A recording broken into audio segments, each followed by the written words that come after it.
Welcome to Siddhivinayak Education Institute.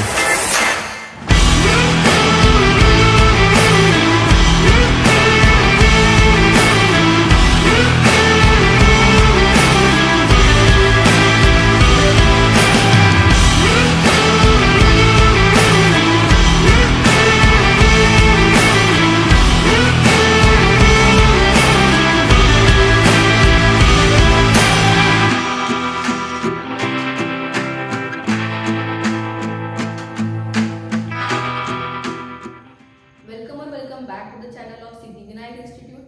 My name is Vaibhavi Sen and now I am going to explain you about one concept of biology, that is erythroblastosis fetalis.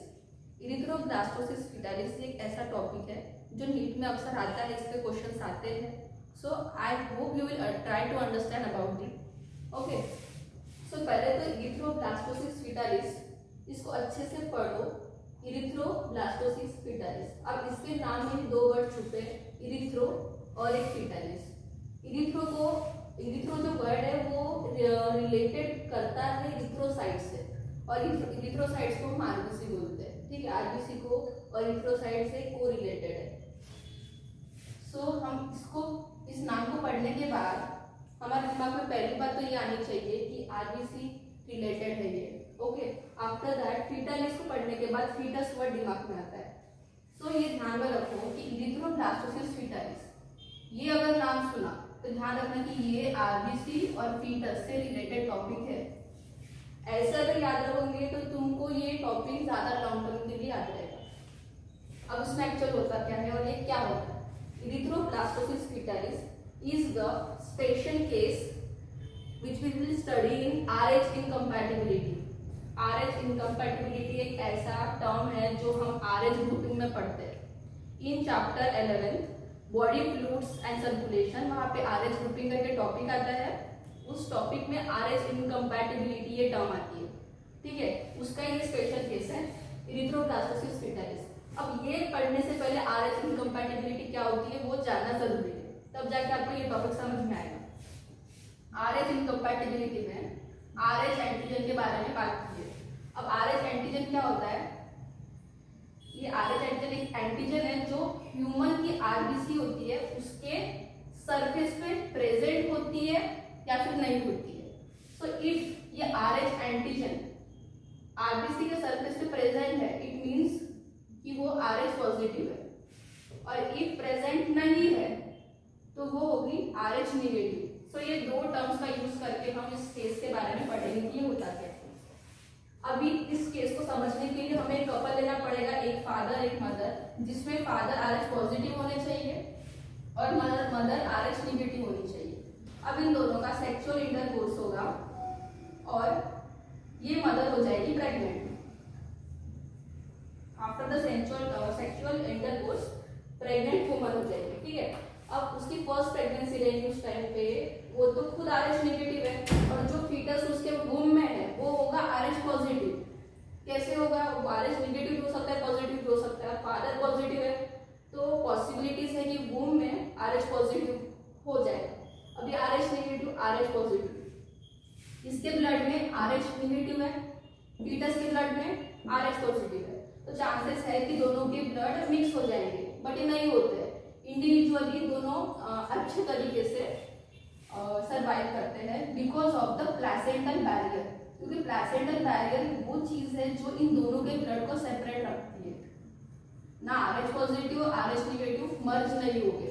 ठीक है, अब ये जो पूरा जो period होता है वो 9 मंथ का होता है, जिसे हम गेस्टेशन पीरियड बोलते हैं.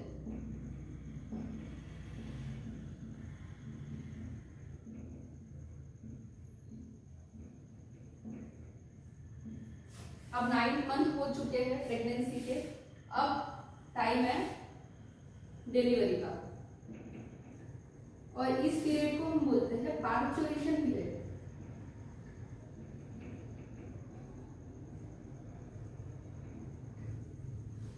पार्चुरेशन पीरियड, अब इस टाइम पे जो फीटस है उसकी डिलीवरी होगी after the 9 months of gestation period. अब डिलीवरी के टाइम पे क्या होता है कि कुछ amount of blood cells maternal body में, इसमें मैटरनल बॉडी में एंटर करते हैं। ये देखो ये सेल्स है RH पॉजिटिव वाले, RH एंटीजन पॉजिटिव वाले सेल्स एंटर करते हैं मैटरनल बॉडी में, ठीक है। अब ये कब होता है, जब डिलीवरी का टाइम रहता है, उस टाइम पे RH positive blood cells of foetal body will enter into the maternal body, ठीक है। अब देखो कि जो मैटरनल बॉडी है उसमें ये RH पॉजिटिव ब्लड सेल्स आ चुके हैं, जिसकी वजह से अब ये एक काइंड ऑफ फॉरेन पार्टिकल हो गया जो मैटरनल बॉडी में आ गया है, जिसकी वजह से इम्यून सिस्टम पे एक रिस्पॉन्स जनरेट होगा, ठीक है। रिस्पॉन्स जनरेट होगा कि कोई बाहर का पार्टिकल हमारे बॉडी के अंदर आया है तो उसके खिलाफ कोई एंटीबॉडीज बनाएगा, ठीक है। जैसे ही इम्यून रिस्पॉन्स जनरेट होता है वो एंटी RH बॉडीज बनाना शुरू कर देता है, किसके खिलाफ, अगेंस्ट RH पॉजिटिव एंटीजन के खिलाफ, ठीक है। RH पॉजिटिव एंटीजन के खिलाफ एंटी RH बॉडीज बनाना शुरू कर देते हैं।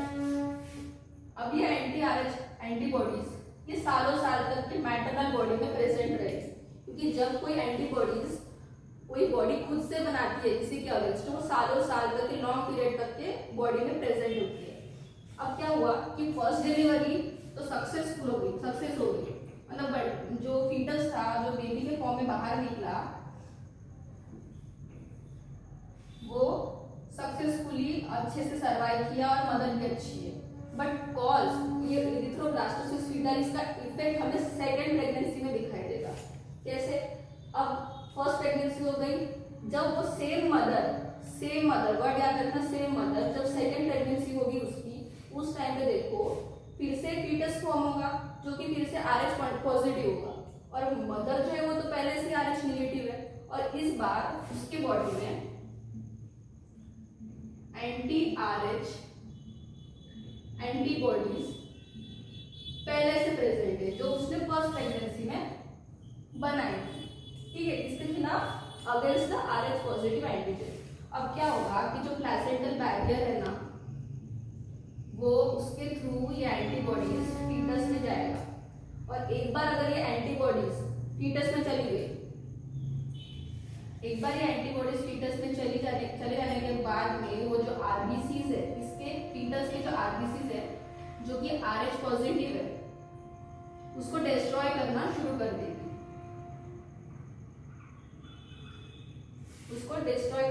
कर देगी, क्या होगा, RBC टूट जाएगी, और RBC का डिक्रीज होने की वजह से उसको फीटस को एक तो सेवियर अनीमिया हो जाएगा, जॉन्डिस हो जाएगा, और एक टाइम पे उसकी डेथ हो जाएगी। It means second pregnancy is dangerous for the foetal development, okay. इसी की वजह से जो केस हमें मिलता है यहाँ पे वो होता है इरिथ्रोब्लास्टोसिस फीटलिस। इसी केस को बोलते हैं जब RBC टूटने लगती है किसकी, फीटस की, और उसको डिसीज कॉज कर देता है, जिसकी वजह से उसकी डेथ हो जाती है, ओके। तो इसको बोलेंगे इरिथ्रोब्लास्टोसिस फीटलिस, यहाँ पे कॉज हुआ इस पीरियड में, ओके। बट देखो इसको ना और एक नाम देते हैं HDN। वो कैसे, RBC है, उसका क्या हो रहा है, लाइसिस हो रहा है, टूट रही है RBC, ठीक है। इसलिए हम RBC को वर्ड डिनोट करेंगे हेमो, ठीक है। और हेमो मीन्स RBC, उसका टूटना मीन्स लाइसिस, और ये एक डिसीज होती है। RBC का टूटना डिसीज कॉज करेगा, इट मीन्स हेमोलिटिक डिसीज, और ये एक न्यू बॉर्न में हो रहा है, इसलिए haemolytic disease of new born, जिसको HDN भी बोलते हैं, ठीक है। यहाँ पे हमको दिखाई देगा कि यहाँ पे इरिथ्रोब्लास्टोसिस फीटलिस कॉज हो रहा है। बट थोड़ा सोच के देखो कि ये तो हमें थोड़ा सोच के देखो कि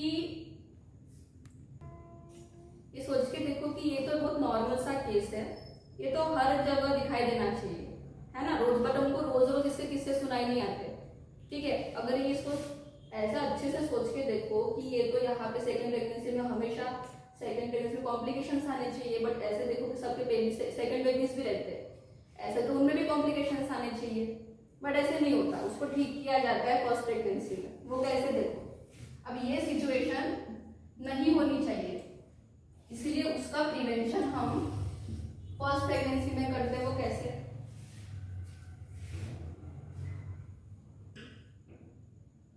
देखो फर्स्ट प्रेगनेंसी में डॉक्टर क्या करता है, अब जो मैटरनल बॉडी है उसमें जो डॉक्टर है रोगम वैक्सीन देता है।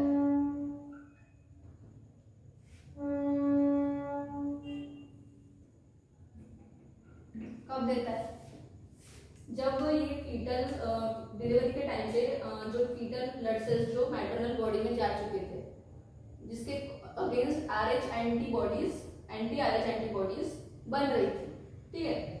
अब देखो पूरी बीमारी तो ये इस बने हुए एंटी आरएच एंटीबॉडीज की वजह से हो रही है, तो मेन बात इसमें याद ध्यान रखो कि हमको ये नहीं बनाना है। अब ये कब नहीं बनेगी, अब देखो कि एंटी आरएच एंटीबॉडीज बनाने के लिए एक ड्यूरेशन टाइम पीरियड लेता है, कौन, अपनी बॉडी, ये मैटरनल बॉडी कुछ टाइम पीरियड लेती है, ठीक है। और वो टाइम पीरियड इतना होता है कि उस टाइम पे डॉक्टर क्या करता है, रोगम वैक्सीन मैटरनल बॉडी में इंजेक्ट कर लेता है, जिसकी वजह से जो आरएच पॉजिटिव एंटीजन है वो डिस्ट्रॉय हो जाती है, ठीक है। अब ये डिस्ट्रॉय हो गई है, अब डिस्ट्रॉय हो गई है तो जो RH negative body of maternal body है वो इम्यून रिस्पॉन्स जनरेट नहीं करेगी, क्योंकि उसको पता ही नहीं चलेगा कि अब उसके बॉडी के अंदर कोई एंटीजन आया था, ठीक है, कोई आरएच पॉजिटिव एंटीजन आया, उसके बॉडी को पता ही नहीं चलेगा, और वो पता ही नहीं चलेगा तो इम्यून रिस्पॉन्स जनरेट करेगा क्या, नहीं, इम्यून रिस्पॉन्स जनरेट नहीं किया, it means anti RH antibodies नहीं बनी, और ये नहीं बनेगी तो सालों साल के बाद भी जब सेकेंड प्रेगनेंसी हो या थर्ड प्रेगनेंसी हो उस टाइम पे ये जो कंडीशन है ये नहीं होगी, इट मींस इरिथ्रोब्लास्टोसिस फीटालिस वाला केस हमें नहीं दिखाई देगा। सो उसका प्रिवेंशन हम फर्स्ट प्रेगनेंसी में ही करते हैं रोगम वैक्सीन लेके। अब ये रोगम वैक्सीन इस आरएच पॉजिटिव एंटीजन को डिस्ट्रॉय करने के बाद जो एंटीबॉडीज नहीं बनी वो वहां पे दिखाई नहीं देगी, ये क्लियर हो गया।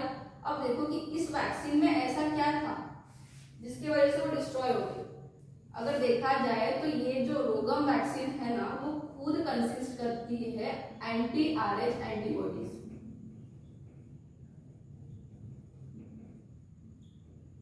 अब ये एंटी आरएच एंटीबॉडीज कंसिस्ट करते, इट मींस कि ये कैपेबल है आरएच पॉजिटिव एंटीजन को डिस्ट्रॉय करने के लिए, टेम्पररी डिस्ट्रॉय करती है। ये एक डाउट आता है कि ये भी तो एंटीबॉडीज है, अब मैटरनल बॉडी में डाल रहे हो तो मतलब मैटरनल बॉडी में एंटीबॉडीज तो है, तो वो बाद में क्यों नहीं दिखाएगी। देखो कि ये जो एंटीबॉडी थी ना जो पहले बनी थी वो मैटरनल बॉडी ने खुद बनाई थी, जिसकी वजह से वो सालों साल तक के रहे, बट ये जो है वो टेम्पररी उसको डिस्ट्रॉय करने के लिए इंजेक्ट किया जाता है, इसलिए वो टेम्पररी वहां पे डिस्ट्रॉय हो गई इम्यून रिस्पॉन्स जनरेट होने के पहले, जिसकी वजह से ये नहीं बना। ये और एरिथ्रोब्लास्टोसिस फीटालिस वाला case severe special case of RH incompatibility हमें नहीं दिखाई दिया। Okay, so this was the conclusion कि फर्स्ट प्रेगनेंसी में ही उसका प्रिवेंशन करते हैं रोगम वैक्सीन देके during the time of parturition period. Okay, so this was the case of erythroblastosis fetalis. अब जैसे कि इसमें क्वेश्चंस आते हैं, एक क्वेश्चन मैं यहाँ पे बताना चाहती हूँ जो कि नीट 2020 में आया था। ऐसे 4 केसेस दिए थे और बोला गया था कि which of the following conditions cause the erythroblastosis fetalis. ऐसे 4 कंडीशंस दिए थे, किसके बीच में, मदर और फीटस के बीच में, जिसमें डिफरेंस था आरएच पॉजिटिव या फिर आरएच नेगेटिव। तो क्या होना चाहिए इसके ब्लड में, तो मदर जो है उसके ब्लड में आरएच नेगेटिव एंटीजन्स होने चाहिए, इसके ऊपर आरबीसी के ऊपर, मतलब उसके आरबीसी के ऊपर आरएच एंटीजन नहीं होने चाहिए, और जो फीटस है उसके आरबीसी में आरएच एंटीजन प्रेजेंट होने चाहिए, तब जाके ये कंडीशन हमको दिखाई देगी। कैसे, इरिथ्रोब्लास्टोसिस फीटाइस कैसे, आरएच पॉजिटिव रहेगा या आरएच निगेटिव रहेगी, तब जाके हमें एंटीबॉडीज दिखाई देंगे. So it was the conclusion और कंसेप्ट बिहाइंड दिस क्वेश्चन. ये समझ में आ गया तो ये क्वेश्चन आपसे बनेगा. So thank you for watching my this video. I hope you have understood this topic. Like, share and subscribe.